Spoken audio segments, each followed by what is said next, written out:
Start. ఇది కూడా అండి బ్రైడల్ వాళ్ళదే మ్యారేజ్ శారీని ట్యాజెస్ వచ్చేసి ఇలా సింపుల్గా ఇచ్చేసాను.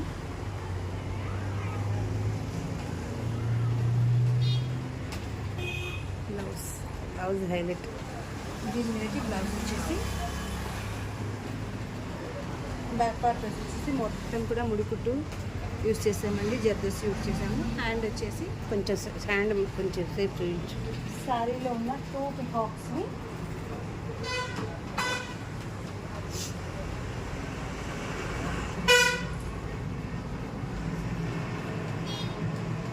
ఇక్కడ 2 పికాక్స్ ఉన్నాయండి. యాస్టీస్గా ఈ పికాక్ని ఇలా డ్రాయింగ్ చేసి ఇలా వేసేసాం. ఇలా కావాలనుకుంటే కనుక స్క్రీన్ మీద కనిపిస్తున్న నెంబర్కి కాంటాక్ట్. వెనక చూపించు మంచిగా ఒకసారి, బ్లౌజ్ వెనక చూపించు ఒకసారి మంచిగా కొద్దిసేపు.